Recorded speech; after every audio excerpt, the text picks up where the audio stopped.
Olá, seja muito bem-vindo. Este é o SOS Convida, o seu programa semanal que leva até você e a sua família as dicas e orientações a respeito da saúde e do bem-estar. E por falar em saúde e bem-estar, hoje nós estamos aqui com a Joyce Veloso. A Joyce é gerontóloga e o tema do nosso programa de hoje é gerontologia. Seja muito bem-vinda, Joyce. É um prazer recebê-la aqui no SOS Convida. Um prazer conversar com você sobre esse tema tão maravilhoso e acredito que muita pouca gente conhece. Eu que agradeço. Eu adoro esse tipo de oportunidade, assim, esse usar os meios de comunicação para levar conhecimento. Eu acho que é uma iniciativa incrível, assim, eu estou muito feliz de estar aqui e espero poder contribuir. Que bom. Joyce, vamos começar então. O que é gerontologia? Todo mundo pergunta. É muito comum as pessoas falam, o quê? Né? E gerontologia é o estudo do envelhecimento. Eu costumo até brincar que até ali mais ou menos os 27 anos o nosso corpo trabalha para a gente. A partir dali ou a gente cria estratégias para cuidar e trabalhar por nós, né? Ou eu costumo usar até a frase da minha mãe, é só ladeira abaixo. A gerontologia é o estudo, eu costumo até resumir como uma gerência do envelhecimento, é uma gestão desses processos. A gente estuda a parte psicológica, que não é fácil envelhecer. Com o passar do tempo pode acontecer mais perdas, o luto pode ser mais presente, pode acontecer algumas dificuldades físicas, motoras, algumas coisas que a gente podia fazer antes, que agora não consegue mais fazer da mesma forma. A vida é um eterno se reinventar. Então, por que não ter pessoas capacitadas para lidar com esses processos? E dentro da Geronto, a gente não só estuda a psicologia do envelhecimento, como também os aspectos biológicos, fisiológicos e sociais. Porque só de falar a palavra velho, ela já é exclusiva, exclui alguém, não é?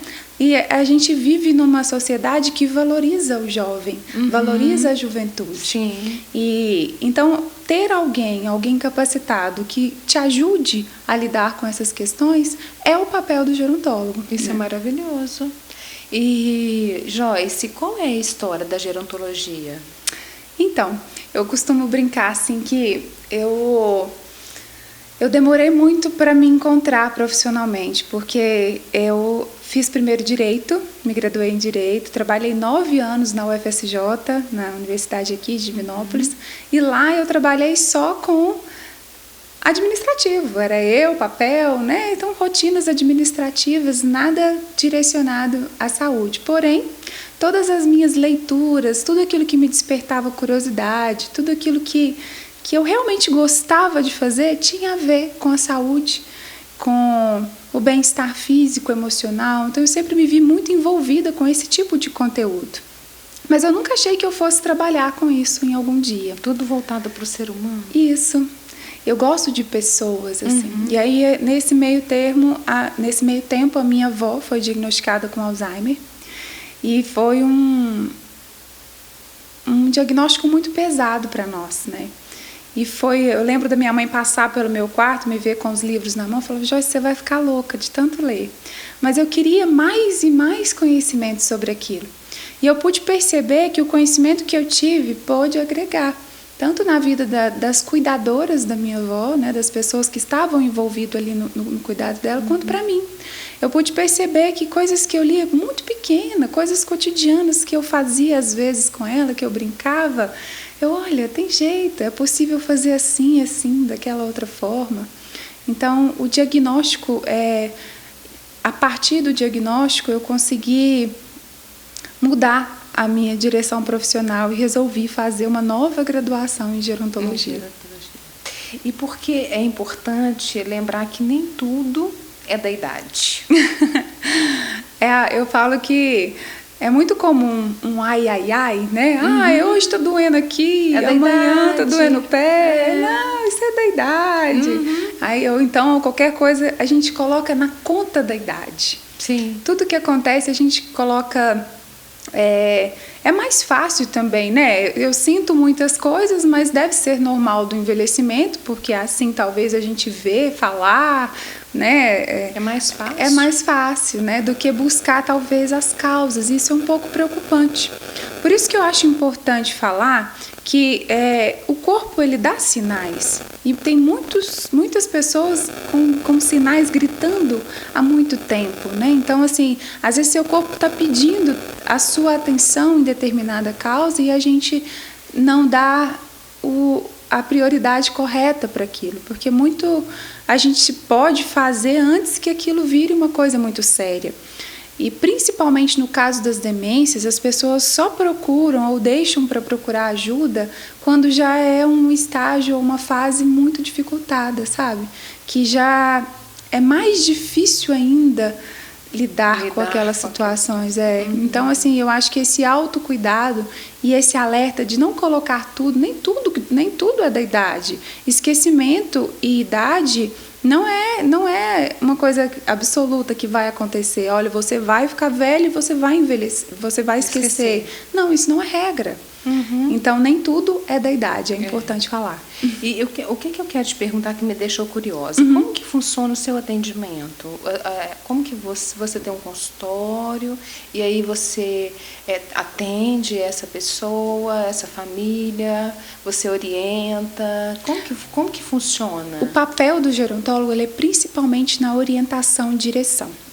Então, eu recebo pessoas que buscam um conhecimento de si. Olha, eu tenho tal idade, eu sinto isso, eu estou passando por essa e essa situação. E aí eu vou usar do meu conhecimento da psicogerontologia para auxiliar não só essa pessoa, como também a família. Eu costumo fazer uma série de rastreios cognitivos, mas para me ajudar mesmo a entender o que aquele paciente tem em prejuízo. Então, pode ser que eu perceba nele uma dificuldade cognitiva, pode ser que eu perceba nele que ele precisa procurar um médico com urgência para cuidar de uma diabetes. Às vezes a pessoa chega com queixa de memória e eu vejo que é uma questão alimentar, que o diabetes está associado, pode ser uma tireoide, pode ser... Então, esse direcionamento, olha, vamos priorizar aqui, seu envelhecimento está nesse ponto. O que está acontecendo com o seu corpo nesse momento é exatamente isso. Eu acho que você tem que procurar esse profissional. Ou então eu percebo que você tem uma dificuldade cognitiva, né? Então eu resolvi estudar essa parte, e é exatamente o estímulo cognitivo que mais me encanta. Então, quando eu recebo alguém, eu procuro trabalhar dentro daquela pessoa, dentro daquela avaliação que eu fiz, o que ela tem de mais dificuldade, o que ela precisa trabalhar mais naquele momento. A vulnerabilidade dela. Isso. E como a gerontologia é a gestão do envelhecimento, atualmente eu trabalho na Presença Saúde, que é um espaço aqui em Divinópolis, que eu costumo falar com muito amor, porque eu vejo que ele tem profissionais muito dedicados, então existe uma equipe multidisciplinar.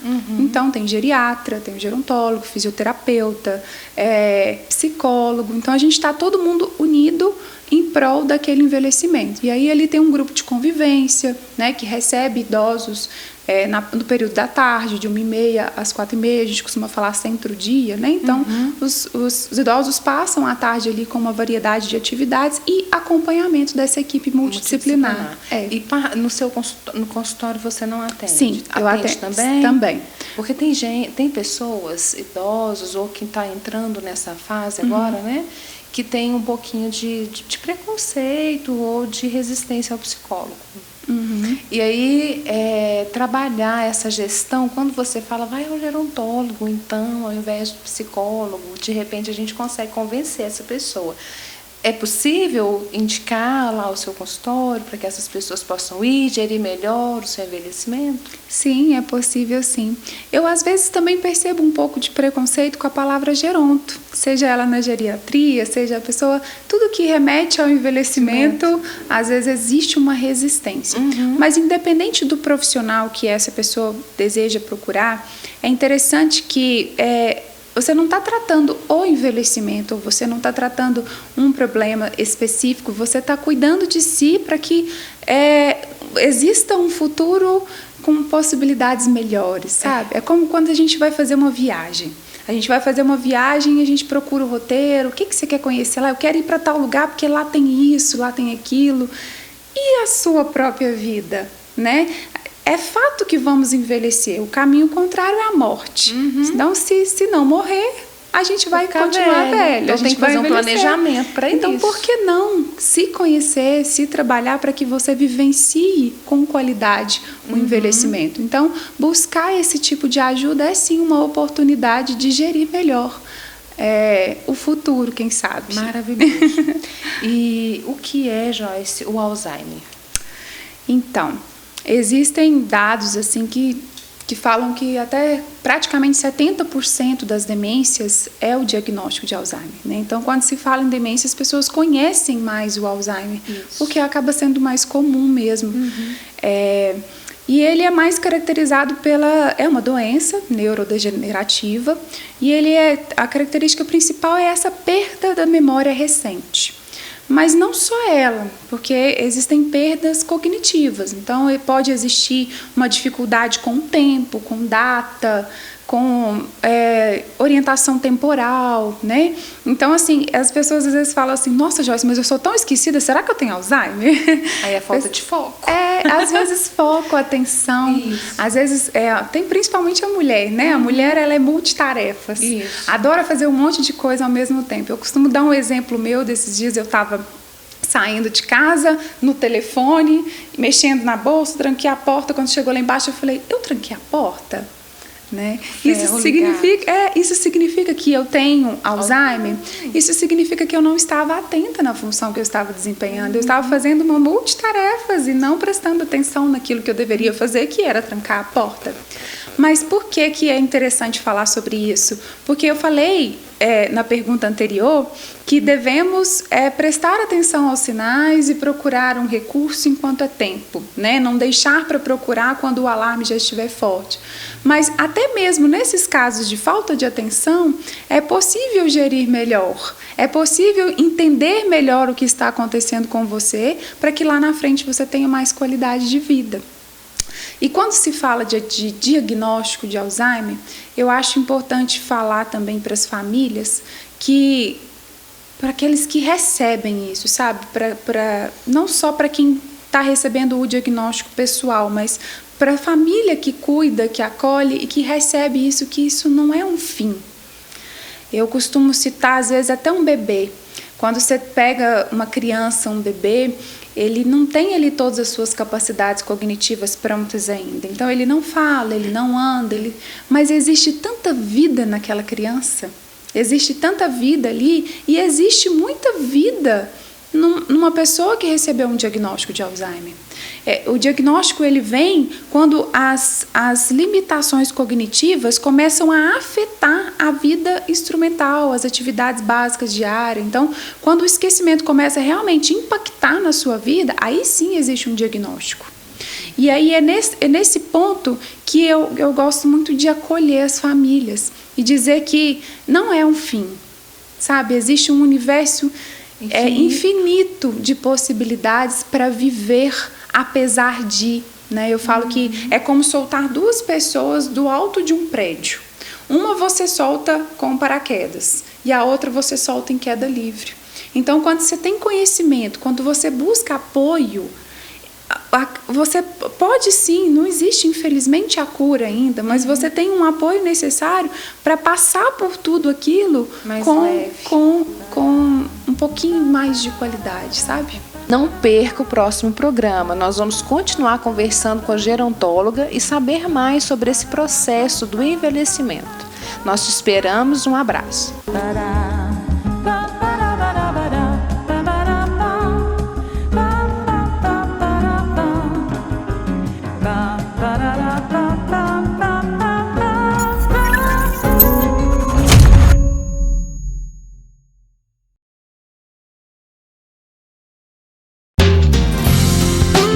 Fique por dentro dos serviços sociais da SOS do Câncer. O atendimento dentário totalmente gratuito para pessoas com vulnerabilidade social. A SOS do Câncer, cuidando da saúde bucal. Extração, limpeza e restauração. Faça seu cadastro na instituição. Saiba mais, 998605640. SOS do Câncer. Ajudar ao próximo faz bem ao coração.